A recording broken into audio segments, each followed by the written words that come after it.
Hey, how y'all doing? It's Rick Sincere with MTMV Sports, y'all. Normally around this time, it is Monday, around 8:30. Normally around this time, you would see four amazingly good-looking people on the screen talking to you about nothing but basketball, right?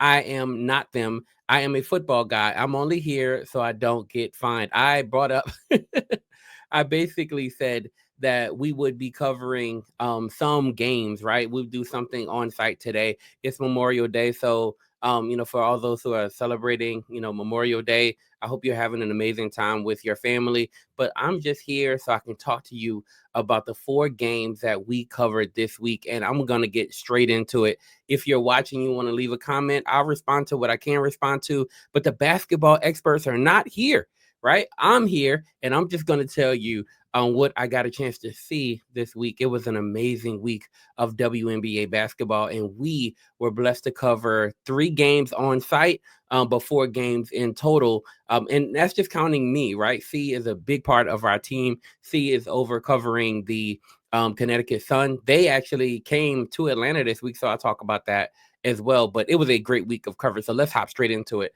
The first game that we covered was a Tuesday game between the Atlanta Dream and the Indiana Fever. And that game was a very, very tightly contested game. It was the first win for Coach Carl Semesco. We had a chance to talk to him after that win. Yeah, it was just a great game. It's nice to see everybody contribute to a winning effort. Exciting finish. Could have gone either way. And, last game we were on the other side of it. This time we were able to just hold on. And that's basically what we did, hold on. Indiana made it very difficult down the stretch, and just proud of all of our players and all the contributions they made. And I thought our players off the bench all made huge plays that really helped make the difference. The first game, like I said, was Indiana versus the Atlanta Dream, and that was a really good game. Tahina Pow is probably one of the biggest attractions for fans in Atlanta. They really love her. She was, before she got injured in the first quarter of the Dallas Wings game, but in this game, she was fully healthy. She came in that game playing extremely I would say well, right? Because she was starting for the first time. She did a great job that game. She wasn't too effective points wise. She only had 3 points that game. Brittany Griner, though, was the big story of that game. Brittany Griner at the end of the game between the Atlanta Dream and the Washington Mystics, the coach said that so they went to her late. They went to Brittany really late in that game against the Mystics, and they kept feeding her. And they came back in that game and almost, got a chance to win it.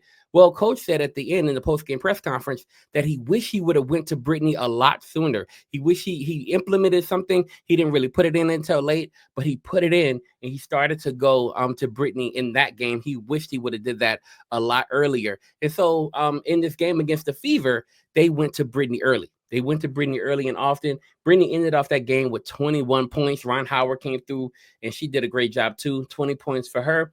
Brianna Jones is the story of this team. Let me just talk about her effectiveness over the course of the first few games. She went double-double in this game, but she's been a heart and soul player for the Dream this year so far. I know that she's kind of new to this team, but they love her.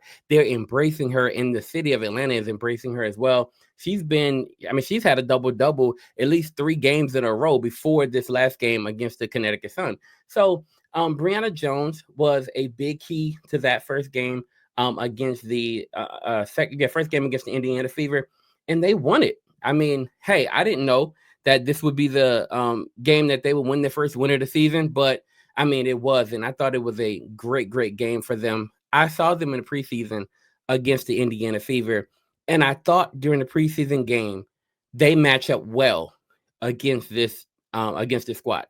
People, and if you talk to Indiana Fever fans, those fans are like, why the heck are we playing? Why the heck are we going toe to toe with the Atlanta Dream? Right? They expect to kind of run over the Dream. They did all last season, but this Dream team is different. It's a different squad. And so, I mean, hey, you got bigs inside. You have Brianna Jones. You have Brittany Griner. Why are y'all going toe to toe like that? The reason you're going toe to toe is because they can match you. I mean, just straight up. That is kind of what it is. And they did a great job in that game. let's go to the second game. So we won't be on here long. Normally, when I'm here, you'll see myself and you see the awesome lady at the bottom. Her name is C. She covers the Connecticut Sun. She's very knowledgeable about the WNBA. Like I said, I'm here because I want to tell you what happened. But I'm not super knowledgeable about everything. But I can tell you what I saw in game 2. Here's what I saw. Indiana came to Atlanta. And in the stadium, in the arena, so we're at State Farm Arena, right? In the arena, we got a chance to talk to Caitlin before the game. She seemed calm, ready to rock, right? And you'll see her video. Actually, our interview with her is on our page, so you can go there. I had a chance to ask her a few questions. I actually asked her this. I said, "Are you motivated by vengeance?" I'm coming off of a game like Tuesday. I want to know, just for you and for your teammates, how much does the revenge factor motivate you? Yeah, I mean, I don't think it's so much revenge. I think it's a lot of the things that we looked at yesterday and even this morning. I think it was a lot of things that were controllable for us. And how do we fix that and make those little tweaks? It wasn't like huge things that we did completely wrong. It was just little areas that they exposed us in throughout the game that during the game we weren't able to adjust and shut down. And I think we've made some good adjustments, and I assume they're going to do the same even though they won. There's always things you're going to change from game to game. So just being aware in game of things that are working and things that aren't working. I think we need to do a little bit better job of that. And but yeah, you go back and watch the film. That's what's kind of unique about this type of situation. The film you're watching is the game you had just played. So it's a little weird, but also at the same time you can use that to your benefit. Thank you. And Caitlin told me that she wasn't really thinking about it. She wasn't really motivated by the vengeance. She was just like, I'm not motivated by vengeance, but I do learn from my mistakes. And so they learned from their mistakes. In that first game, they lost the first game to Atlanta. In the second game, they came out a lot better. Now, Caitlin herself did not come out a lot better. Let's just talk about Caitlin's game for a second, right? So if we look at Caitlin in the second game, now what I like about what Atlanta does whenever they play Caitlin Clark is they put Ryan Howard on her, right? Now, Ryan Howard is a great defender, and actually, after I would say after this Indiana Fever game, in the post game, one of the reporters asked her, about her defense on DeWanna Bonner, and she was like, "Look, I do this. I take pride in my defense." So, she kind of got upset about it a little bit. She really takes pride in her defense. Like I play D, like I really be on that. But as far as DB not getting shots, I mean, it makes it easier when they're not really looking for her. So I mean, I know her game. I've been guarding her for 4 years now, so it's really just a personnel thing. I know what she likes to do. I know where she likes to get to, and so making sure that I'm just staying vertical, not fouling, is going to make her life tough. I'm tall and long just like she is. The thing that she did in this game was she was on Caitlin Clark. And yeah, they got into it. You saw the big viral moment where, she kind of shoved her and they kind of went back and forth. It was a whole thing, right? She really put the clamps on Caitlin. I'll just be honest with you, right? This is the first game, I think, out of 42 games or so, that Caitlin Clark did not hit a 3-pointer in that game because she was locked in, right? Ron Howard, she was not playing with Caitlin Clark. However, if you look at, I put a video up where it shows that Caitlin Clark is being booed in Atlanta, and she was being booed at times. That's true, right? But I mean, it was half and half. The stadium, they sold out State Farm Arena for her, and they went crazy for Caitlin. So it was a really good game. But at the end, I feel like the Fever got the win, not because of Caitlin. Let's just be honest. It's not because of Caitlin that they got the win here. They got the win because of Natasha Howard. Natasha Howard went off in that game, and they could not figure out how to stop her, right? Especially once Brittany went out. Now, let's stop, because we got to talk about the moment when everybody says that Brittany Griner got, she did it was a hard screen basically on Caitlin Clark. Caitlin gets, Brittany Griner out of the game. Brittany goes to the bench, and it looks like Brittany says, trash effing white girl, right? That's what it looks like she said. I don't think that's what she said. Now, you can comment whatever you think she said. I don't think that's what she said. What I think she said was trash effing whack calls is what I think she said. And if you go back and you lip read in that way, you'll see what I'm talking about, right? It's more plausible because Brittany in that game and in the Dallas Wings game went after the referees. Like in one game, she left the interview and just chased after the referee for real. Brittany Griner is not. Brittany Griner's a sweet lady. Like, you know, when you talk to her in person, like here, she's really, you know, she's cool. However, when it comes to the referees, she different. I ain't gonna lie to you. She's just different. Anyway, once she went out though, Natasha Howard took over. 26 points for Natasha Howard. The Fever, the Dream actually did okay in that game, but I mean, the Fever was just too much for them. The Fever won that game 81-76. We talked to the coach after. We talked to actually both coaches, and I mean, Stephanie White. People have problems with Stephanie White for one reason or another. And I really don't understand you guys' problem with Stephanie White. Maybe y'all know. Put in a comment. I don't know what's your problem with Stephanie White. She is an awesome coach. We talked to her before and after the game. Every time talking to Stephanie White, I hear the basketball knowledge she has. She is amazing when it comes to just basketball knowledge and strategy. And the way she approaches her coaching, I mean, granted, I did like Christy Sides, and I liked the offense that they ran because they were more fast-paced offense. So Caitlin was allowed to, you know, really get loose and get free, and their offense put a lot of pressure on defenses. I really like that. However, I like Stephanie White. I think she's a great coach. And for those of you in the comment section who are saying different, I'm sorry, I can't agree with you. I've spoken to her. I've seen her in action. I like her. And I like where I think this Fever team is headed. Obviously, it's a quick turn, but how did you feel like your adjustments paid off on the court? I felt like our defensive energy, physicality, disruptiveness was better. We made it more difficult for them, moving the ball around the perimeter. We executed better in our ball screen defense. Felt like we had each other's back a little bit more.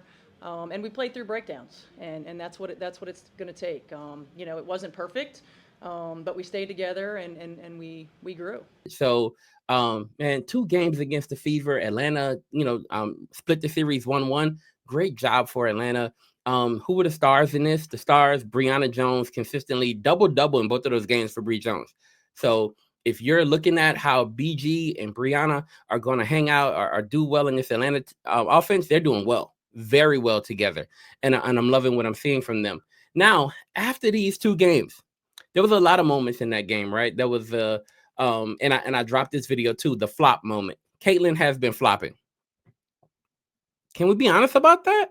Caitlin has been flopping and at a more consistent level at this point. She's been like, okay, in one instance, Ron Howard grabbed her around the hip, and she actually made it look like Ron Howard pulled her hair. She's been flopping, but she's been flopping because, to Stephanie White's point, they haven't been getting a lot of calls. I dropped a video on that too. She said they haven't been getting the calls. They said there's a discrepancy between the way they're being handled and the rest of the league. So I know why Caitlin's been flopping. So, you can say that she hasn't been flopping, whatever. I saw you on the comments. She learned from the best. She's been watching too much LeBron. Y'all see all kind of stuff in the comment section. But Caitlin has been flopping. There's a reason for it. It's because she's not getting the calls that she wants to get right now. So she's trying to emphasize that. Problem though, for all your the Indiana Fever fans, for everybody, y'all, Caitlin is out. I think she's out for 2 weeks. Or should be out for 2 weeks. So while Caitlin's out, I really want to see who steps up. I think it's going to be Mitchell. If anybody steps up to the plate, it's going to be Mitchell. And Mitchell is amazing. She's amazing. And another thing, I'll just leave. This is my last thing I'll say about this. Natasha Howard talked about that first game. Now, in the first game against the Atlanta Dream, Natasha Howard left that game with only 6 points, right? She played for 29 minutes and only left with 6 points. And you did not see the full range of her game in that first one. She said that she was in her head too much. And this is what she said in the post game. She was in her head too much. She wasn't really being herself. She had to calm down. She had to go and meditate. She talked about, I need to meditate. I need to calm down.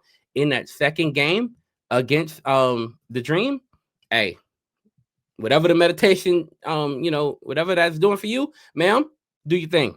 You feel me? 26 points in the next game. She really, really showed out.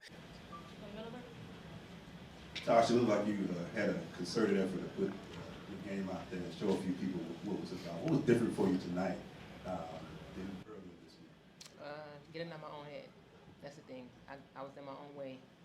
But thank God I had my teammates behind me to bring that confidence out of me tonight. I couldn't do without them. Also, my coaches as well. Out of your own head. So what did you do differently as far as maybe this morning you did a little meditation, quiet time? What did that look like? Absolutely, meditation, praying. Got some encouragement from my wife, my teammates. That's the only way for me to get going. And we got a long season, and I don't need to be in my own head and in my own way. All right, now let's move on. And this is where I kind of wrap it up. The next two games were not headline games. They're not everything. I'll give you something special about each game, and then I'll wrap it up here. But the Dallas Wings game, we had a chance to talk to Paige Bueckers before that game. Paige is pretty cool. Paige is a really, really chill individual. So I'm on the court and I see Paige Bueckers talking to Ron Howard, right? And I see them interacting. I didn't even know they were cool like that, but I saw them interacting before the game. You know, they dap up, they smile at each other. She walks off. She's then talking to one media member. I'm seeing Paige Bueckers right here. And I'm like, yo, I took a picture. You know, I was going to kind of move on. The media lady was like, hey, do you want more? Like, do you want to actually, do an interview? And I said, yeah. So I just took my camera. I go over to Paige Bueckers and she didn't trip. She just, she acknowledged me. And then we hop straight into the interview. She was so cool, man. At one of her teammates walked by. She shared a laugh with her teammates. She's a really, really cool soul.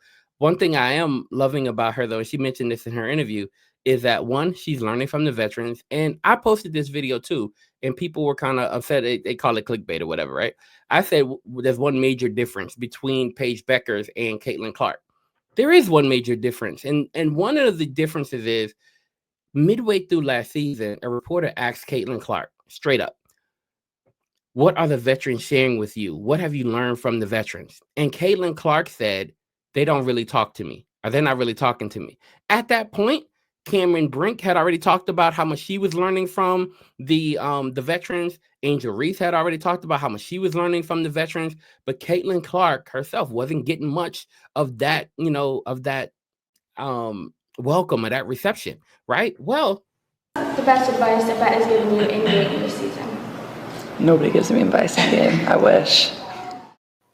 Hey, Angel. I think you might have answered my first question, which was I was going to ask, what were you speaking with Tina about? She was playing she was talking to me all game, like asking me, did I know the play? And I said, yeah, I watched the play and I know my personnel on you and I'm going to be aggressive with you. And she was like, I was doing a great job about that. So she just pushed me. Obviously, she sees greatness in me and being able to kind of pass that torch to me when her career is over. And I've always respected her and her game and what she's doing. So to be able to have a legend like that and a historic player like that, to be a leader for me, not even on my same team, is something that's really important.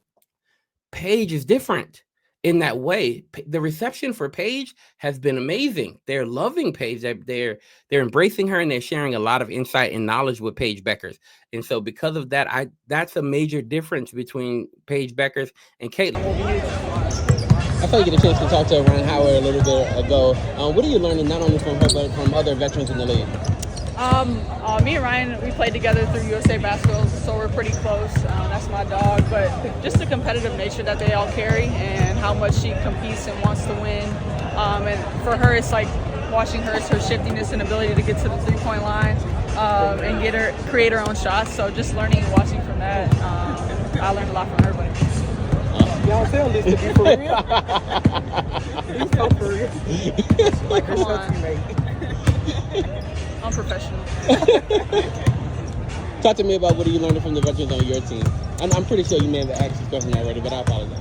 A lot. Just how to be a sponge, how to come in and learn, and they've just been very receptive to me wanting to leave from where I'm from as well. So we're all learning together. It's a largely new team, 3 returning pieces, but we're all learning and growing together. Even the coaching staff and the entire organization, a lot of stuff is new. So just us feeding off each other, us having energy within each other, staying together, staying connected, and how important taking care of your body is and resting and recovering through this long season, lots of travel, game after game. So learning a lot from them as well. And now the other difference is Caitlin's having a whole lot more success than Paige is. Just to start off right now, the Dallas Wings are 0-4. They came into this game and They really looked good to start. Paige is a very talented player. Let's just start there. She had 11 points in this game, but if you just watch the way she moves around the court, if you watch the way she handles herself on the court, she's doing very well. I love what I'm seeing from Paige Bueckers, and they're going to have to really, get there, but I'm loving what I'm seeing from Paige Bueckers. So far, she's doing an incredible job. On Twitter, I saw where it says you were, teaching the rookie some new tricks. Talk about going up against Paige as a defender tonight. I mean, Paige is a great player, great rookie, making a great impact early. I'm excited to see what her future in the W holds. I mean, she's doing the thing as a rookie. I mean, the whole rookie class is doing the thing, so I'm excited for the future of the W. But they were not able to overcome what the Dream was bringing to the court. It's just as simple as that. The Dream was just too much for the Dallas Wings. Who went off in this game? Brittany had a decent game, but Alicia Gray. Man, hey, when she's on the court, when they introduce her, they call her a bucket. They call her a bucket for a reason. Man, Alicia Gray is a problem. Straight up. Alicia Gray is a problem. And she has been one throughout the course of all the games I'm talking about. I didn't even mention her in the other two Fever games. But in this Wings game, man, she went off. And she went off on a day where Ron Howard wasn't really feeling it too much. Ron Howard played 38 minutes, but only left with 9 points. Alicia Gray left with 27 points. She was a dog, and she really is. And I love the fact that she takes that scoring, mantle on. She'll take it on. If you won't do it, she will. Problem with this game. I'll wrap this here. The problem with this game against the Wings, Tahina Pau went out. So now they're down Tahina Pau, and they're down their other point guard, Jordan Canada. So they're down Jordan Canada too. Being down both of those point guards last year would have destroyed this Dream team. Done. They would have been finished, right? But the reason they're not done now is because they have a pretty deep roster, right? Shatora, Walker, Kimbrough, and Shatora, if I'm saying your name, wrong, just go with SWK. She is a great player. Somebody who can really step up when needed. Ron Howard can take the point as well. When Tahina went out, right? A person who they leaned on was Shatoria Walker Kimbrough. Another person they leaned on, Maya Caldwell. And we interviewed her after the game too, and you can see that interview on our page as well. She's a beast, right? She talked about staying ready, and then she talked about how she keeps staying on a WNBA roster and how hard that is, and she talked about her faith and how much God plays a role in her staying on these rosters. As a vet, you kind of figured out a way to stay on WNBA rosters, whether it's Indiana or Atlanta. Just what's kind of your mindset each and every season going into training camp and stuff? Oh, honestly, I just try to stay ready, stay in the gym, stay sharp, and I pray a lot. It's hard to be in and out of the league. If you follow my career, you know hardships, and even on the roster in Indy wasn't playing a lot. So just staying prayed up and finding joy in the little moments, taking what's given to me. This question's for either of you because I wanna piggyback off of that. For those who don't really understand what it takes to stay in the W, especially coming straight from college, then going to the WNBA within a 2-week time span, then having back-to-back games like you all are having this week, right? Could you just talk about the mental fortitude it takes to really play in this league and stay on the roster? You got it. You have to be committed. First to yourself, if it's something that you really want, then that's something that you just lean on. For me, I'm very religious, so I rely on my faith heavily. And then the people around you, the team, the coaches, especially here in Atlanta, I can't speak for every team in the league, but we have a very great support system, from the coaches to the support staff to the players. You're not really going to be able to hang your head in this organization, so that helps a lot. Maya, you talked to... Go ahead. Jinx. I have a question for you both. I wanted to ask, in times like this, we have such a quick turnaround for a game the next day. What does your post-game de-stressor look like? What does it look like once you leave it all here and there? For me, I'm gonna go home and get in my normal tick legs, Probably come in a little earlier tomorrow and do a quick ice bath to kind of rejuvenate my legs and just get focused for the game tomorrow. Oh, I'm do same thing. You know what I'm saying? Get early photo, a little massage, something. Mike, you talked about your spiritual life and your spiritual journey. Do you have any mentors who you talk to and lean on spiritually? I have a lot actually. Starting with my dad, he's my go-to. He's one of those parents where everything they say is right, but in that moment you don't really want to listen to them. But I feel like I'm matured enough to always go to him, knowing that I'm gonna get the right word. Same thing with my fiance, Zach. He is very similar to my dad, always saying the right things. I really feel like God speaks through them. And then even here, our sports psych, Dr. Gunter, she's helped me a lot. I mean, I'm always talking to her. So that wraps up that game. The Atlanta Dream killed the Dallas Wings. Then they went to the Connecticut Sun. The Connecticut Sun came in town, and I'll be honest with you, this was a game where I was like, okay, I kind of knew the outcome before the game started, and that's not normal with the WNBA, and that's why I love the WNBA. It's the intrigue. It's that I really don't know who's going to win. Anybody can win on any given night. I love that about the WNBA. The other thing, I love is the fact that the competition is always really, really high. However, in this matchup, I figured that the Dream would win this one, and I wasn't wrong. Right before the game, the PR staff for the Dream, they talked to us, said BG Brittany Griner would be out, right, and she was going to be out during that game. So right before the game, I'm like, oh snap, with Tina Charles in, and I watched Tina Charles, and she is one of the major stars right now for the Sun. I watched her in pregame, and she looks really good. She looks like she is moving very well. She was shooting very well pregame, all that stuff, right? When I watched her, I said, oh snap, without BG, Tina's about to go off. A reporter came up to me and she said, don't worry. I said, why not? Because BG's out. She said, don't worry. Nas got it.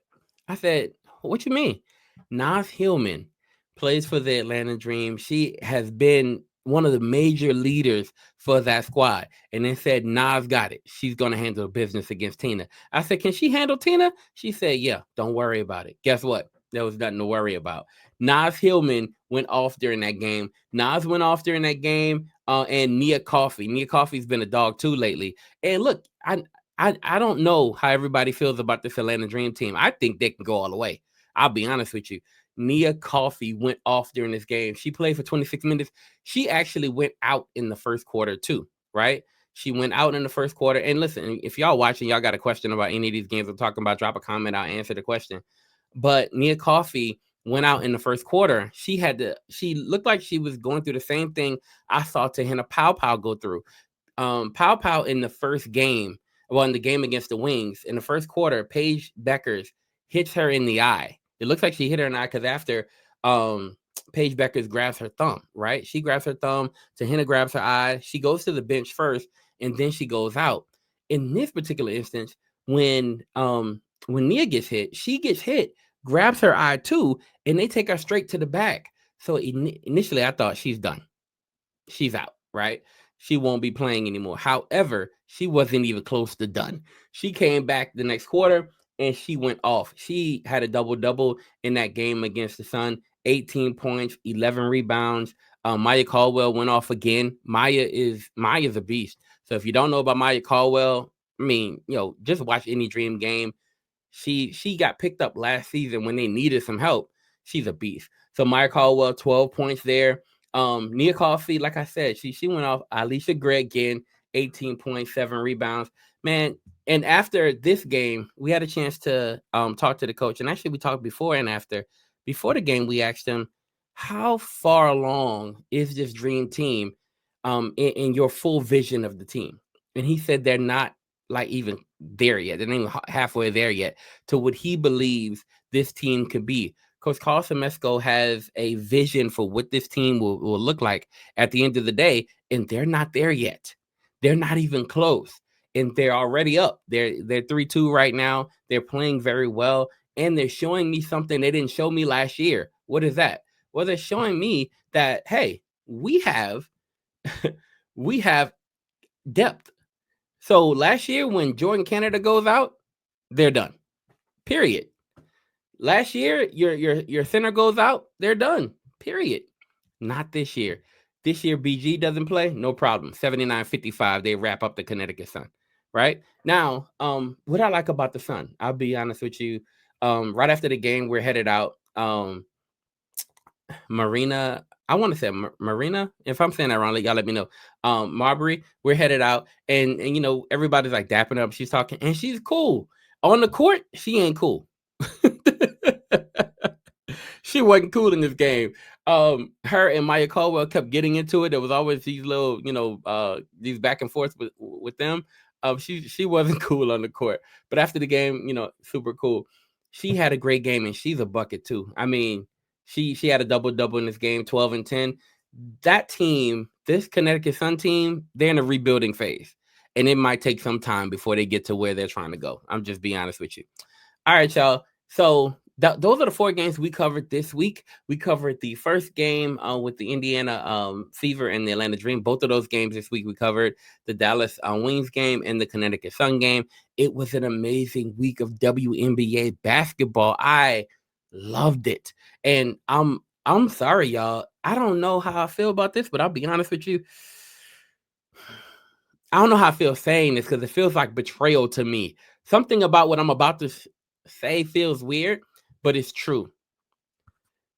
The WNBA has my interest about as much as the NFL does during the season. Like, this wasn't me before. I'll be honest with you. Like, I'm becoming more into this, but I became somebody who was covering the Dream, and now we're there every game. We're covering the Dream, and as I'm covering the Dream more and more, I'm getting more and more into this, y'all. Like, they got me. I'm in. I'm invested. I'm here. And yeah, people will say, "Hey man, you wasn't always here. You haven't always been here." Nah. A lot of y'all haven't been here. If you're watching anything WNBA right now, maybe you weren't here the whole time. That's fine. Welcome. And I'm saying welcome as somebody new too. So maybe somebody have to welcome me. Somebody probably watch this and be like, "Hey bro, you gotta go." Anyway, thank y'all so much for watching. I appreciate y'all.